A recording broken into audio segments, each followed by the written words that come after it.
رب کی امداد کا امکان ابھی باقی ہے، رب کی امداد کا امکان ابھی باقی ہے، یعنی اللہ کا قرآن بھی باقی ہے۔ اور تو نے کوشش تو بہت کی ہے مٹانے کی ہمیں، تو نے کوشش تو بہت کی ہے مٹانے کی ہمیں، دیکھ لے پھر بھی مسلمان بھی باقی ہے۔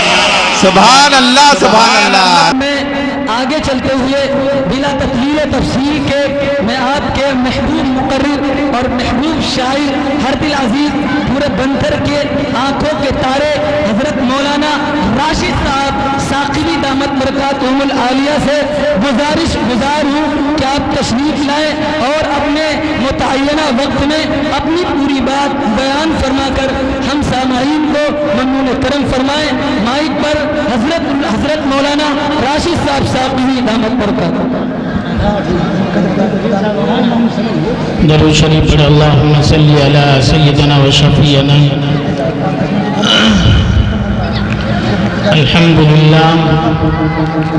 الحمدللہ رب العالمین والصلاة والسلام على سید المرسلین وعلى آلہ وأصحابہ اجمعین اما بعد۔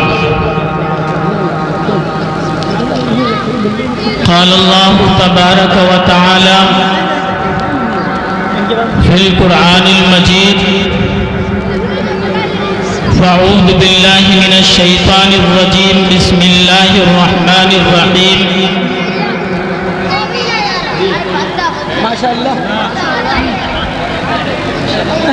ولا تقولوا لمن يقتل في سبيل الله اموات بل احیاء ولكن لا تشعرون صدق اللہ العظیم۔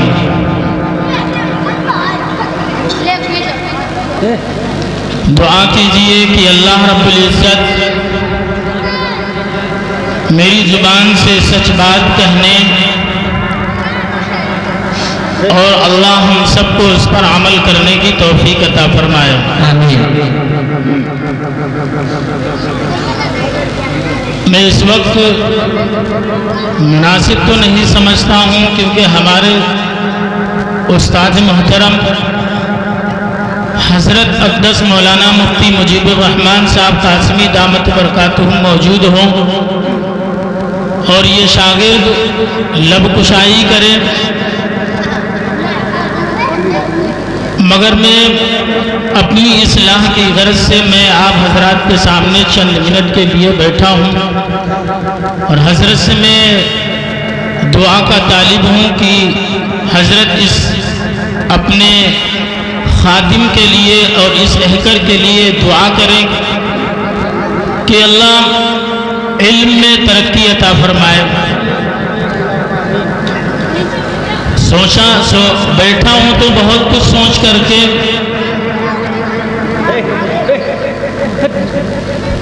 دعا کیجئے کہ اللہ ہماری زبان سے سچ بات کہنے اور عمل کرنے کی توفیق عطا فرمائے۔ آمین۔ آیت کریمہ کے مد نظر رکھتے ہوئے میں کچھ کہنا یوں چاہتا ہوں کہ رب یوں کہتا ہے، ارشاد فرماتا ہے وَلَا تَقُولُوا لِمَنْ يُقْتَلُ فِي سَبِيلِ اللَّهِ أَمْوَاتٌ بَلْ أَحْيَاءٌ وَلَكِنْ لَا تَشْعُرُونَ۔ رب یوں کہتا ہے جو میرے راستے میں شہید کیے گئے ہیں، جو قتل کیے گئے ہیں، ان کو مردہ نہ کہو بلکہ وہ زندہ ہیں۔ اب میں آپ کو اصحاب رسول اللہ صلی اللہ علیہ وسلم پر قربان ہونے والے صحابہ کرام کس طریقے سے انہوں نے اپنی جان کو نچھاور کیا، ان کے ایمان کیسے تھے، اور آج ہم اپنے دلوں میں ایمان کو ٹٹولے، آج ہمارا ایمان ختم ہو چکا ہے۔ جب بات آتی ہے پیارے رسول اللہ صلی اللہ علیہ وسلم پر قربانی کا، آج کے وقت کا مسلمان بالکل پیچھے بیٹھا ہوا ہے۔ وہ صحابہ تھے جو نبی پر اپنی جان کو تو جان، اپنے مال کو بھی قربان کرتے تھے۔ آپ کو گفتگو کرنے سے پہلے یوں کہنا چاہتا ہوں، ذرا تھوڑی دیر خاموشی اختیار کر لیں۔ ابھی آپ کو شہدائے اسلام کے وہ شہیدین پر میں کچھ گفتگو کروں گا۔ مجھے گھڑی کے مطابق صرف 15 منٹ ملے ہیں، تو دوستوں میں یہ کہنا یوں چاہتا ہوں کہ پیارے رسول اللہ صلی اللہ علیہ وسلم پر قربان ہونے والے صحابہ وہ کیسے تھے، جنہوں نے اپنے گھروں کو بھی اللہ کے راستے میں قربان کر دیا، اللہ کے راستے میں اپنے باغات کو بھی قربان کر دیا۔ مگر او بنتھل کے نوجوانوں، یہ بھی سنتے چلو، باغات ہی نہیں بلکہ وہ صحابہ کرام اپنی اولاد کو بھی اللہ کے راستے میں قربان کر دیا اور خود بھی شہید ہو گئے۔ آؤ ذرا ذکر کرتا چلوں، داماد رسول اللہ صلی اللہ علیہ وسلم کے داماد حضرت عثمان غنی کا تذکرہ کروں۔ کیسی شہادت اور کیسے اللہ کے نبی پر قربان ہونے والا وہ عثمان، جب مسجد نبوی کے جب منبر پر حضرت عثمان غنی خطبہ دیتے ہیں، اور بنتھل کے نوجوانوں سنتے چلو، حضرت عثمان غنی داماد رسول جب منبر رسول پر کھڑا ہوتا ہے، جب خطبہ دینا شروع کرتا ہے تو باغی مسجد نبوی میں داخل ہو جاتے ہیں۔ ایک باغی آواز اٹھاتا تو اس کی آواز پر دیگرے آواز اٹھنے لگتی ہے، دائیں جانب کے کونے سے آواز آتی ہے، بائیں جانب کونے کے ہر مسجد نبوی کے کونے سے آواز آنے لگتی ہے، او عثمان تم منبر سے نیچے اتر آؤ، خطبہ نہ دو۔ او لوگوں، حضرت عثمان پر تھوڑی دیر کے بعد پتھر کی بارش ہونے لگتی ہے، داماد رسول اللہ پر غشی طاری ہو جاتی ہے۔ حضرت عثمان غنی رضی اللہ تعالی عنہ پر جب غشی طاری ہو گئی، لوگ اٹھا کر کے لے گئے ہیں۔ جب آپ کو گھر میں لے گئے تو داماد رسول اللہ حضرت عثمان غنی یوں کہتے ہیں کہ او لوگوں، جب آنکھ کھلتی ہے تو داماد رسول حضرت عثمان غنی کسی کو اپنی اولاد کو نہیں یاد کرتے۔ داماد رسول کہتے او لوگوں، یہ بتاؤ کیا اہل مدینہ والوں کو کوئی تکلیف تو نہیں پہنچی؟ وہ ہے حضرت عثمان غنی رضی اللہ تعالی عنہ کو مسجد نبوی کے اندر نماز سے بھی روک دیا گیا، اور یہ کہا کہ آپ مسجد کے اندر نماز باجماعت نہیں پڑھیں گے، آپ کو مسجد میں 5 وقت کی نماز پڑھنے کے لیے منع کر دیا گیا۔ بلکہ او لوگوں، حضرت عثمان غنی رضی اللہ تعالیٰ عنہ کے او لوگوں، ان سے یوں کہہ دیا گیا کہ آپ مسجد میں نماز نہیں پڑھ سکتے، گھر کے اندر قید کر دیا گیا۔ باغیوں نے یہ بھی کہا او عثمان غنی کو اب مسجد تو مسجد رہی، ان کا پانی بھی بند کر دیا جائے۔ او لوگوں، عثمان غنی کا پانی بند کر دیا گیا۔ وہ عثمان جس نے کنویں کو خرید کر کے اور مسلمانوں کے لیے اور پیارے رسول اللہ صلی اللہ علیہ وسلم کی امت کے پانی پینے کے لیے دیا تھا، اس عثمان غنی کا پانی بند کر دیا جا رہا ہے۔ وہ لوگوں، یہ کہہ دیا گیا کہ عثمان کو کھانا بھی بند کر دیا جائے، ادھر مسجد سے بھی بند کر دیا گیا، اور حضرت عثمان غنی کا پانی بھی بند کر دیا گیا، حضرت عثمان غنی کا کھانا بھی بند کر دیا گیا۔ وہ لوگوں، باغیوں کے پہرے ہو گئے۔ عثمان نے یہ کہا، آواز بھیجی اور خبر بھیجی کہ جاؤ علی سے کہہ دینا داماد رسول عثمان غنی نے یاد کیا ہے۔ علی کو جب پتہ چلتا ہے، وہ لوگوں، نبی کا داماد علی بھی ہے، علی پانی کا مشکیزہ لے کر کے جب چلتا ہے، جب حضرت عثمان غنی کے مکان کے پاس پہنچتا ہے، علی جب پہنچا تو باغیوں نے وہ پانی کا مشکیزہ لے کر کے پھینک دیا ہے اور طرف سے علی پر ٹوٹ پڑے ہیں. علی نے کہا میں عثمان تک پانی پہنچانے جا رہا ہوں. وہ لوگوں اس عثمان غنی کا پانی بند کیا جا رہا ہے جس نے کنویں کو خرید کر کے مسلمانوں کے پینے کے لیے وہ لوگوں کنویں کو خرید کر کے اور لوگوں کو دے دیا تھا اور لوگ پانی پی رہے ہیں. ادھر عثمان غنی کا پانی بند کر دیا گیا. علی کے ہاتھ سے مشکلے کو لے کر کے محبت کی انتہا دیکھو. علی حضرت علی کی امامہ اتارتے ہیں اور حضرت عثمان غنی کے مکان میں پھینکتے ہیں. اس وجہ سے کہا کہ معلوم ہو جائے حضرت عثمان کو علی آیا تھا مگر ان باغیوں نے اندر نہیں آنے دیا. علی مکان پر جب اپنے پہنچتا ہے اپنے لگتے جگر کو بلاتے ہیں. اور بنتھل کے نوجوانوں سنو, حضرت علی نے اپنے بیٹے حسین کو اور حسن حسین کو بلایا. کہاں جاؤ عثمان کے دروازے پر جاؤ, پہرا دو جا کر کے, سپاہی بن جاؤ جا کر کے. حسن حسین نے جو میدان کربلا میں سجدے کی حالت میں سر کو کٹانا سیکھا تھا وہ عثمان غنی کی یونیورسٹی سے پرنسپل ہے مدینہ کی حضرت عثمان غنی. سنو کان کھول کر کے طالب علم ہے حسن حسین رضی اللہ تعالی عنہ. انہوں نے اور لوگوں حسین قریبین نے جو میدان کربلا میں سر کو کٹانا سیکھا تھا وہ حضرت عثمان غنی کی درسگاہ سے سیکھا تھا اور میدان کربلا کے میدان کے اندر قرآن پڑھنا سیکھا تھا حضرت حسین نے وہ حضرت عثمان غنی کی. آؤ ذرا دیکھو حضرت حسین کے پرنسپل کی, ذرا دیکھو استاد کی حضرت عثمان غنی کا سبق دیکھو. میدان گھر کے اندر چاروں طرف سے پہرے لگے باغیوں کے.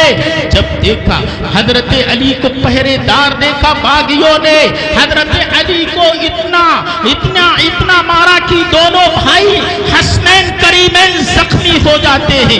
اتنے میں موقع مل جاتا ہے باغیوں کو مکان کے اندر داخل ہو جاتے ہیں. حضرت عثمان غنی او لوگوں کسی کی شہادت تو بدر کا میدان دے گا, کسی کی شہید ہونے کا او لوگوں کسی کی تلوار دے گی, مگر حضرت عثمان غنی کی شہادت قرآن مقدس دے گا. جب وہ باغی گھر کے اندر کودے ہیں, جب باغی دیوال پھاند کر کے اس پار گئے ہیں, جب اس پار گھر میں داخل ہوئے تو دیکھا نبی پاک صلی اللہ علیہ وسلم کا داماد عثمان غنی قرآن کی تلاوت کر رہا ہے.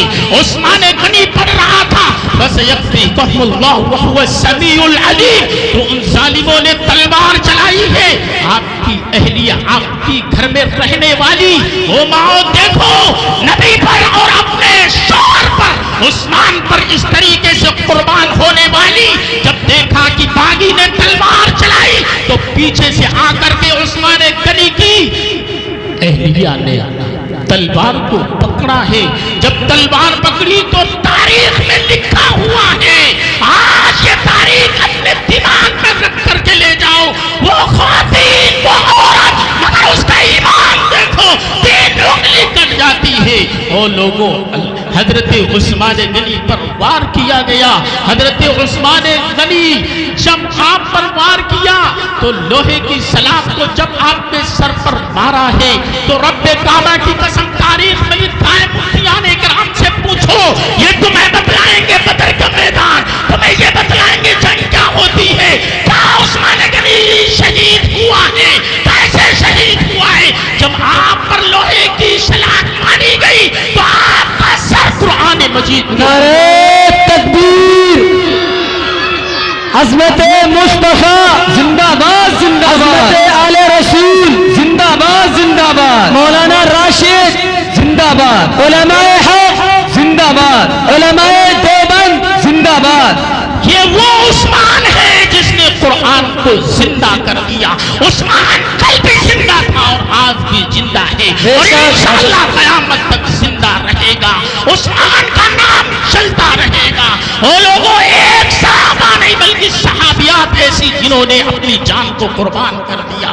نبی پاک صلی اللہ علیہ وسلم کے اوپر جنگ احد کا میدان ہے اور وہ حضرت بی بی عمارہ، بس میں اپنی بات کو ختم کر رہا ہوں، حضرت بی بی عمارہ رضی اللہ تعالی عنہ زخمی شہیدوں کو پانی پلا رہی ہیں. کس کو؟ زخمی شہیدوں کو پانی پلا رہی ہیں.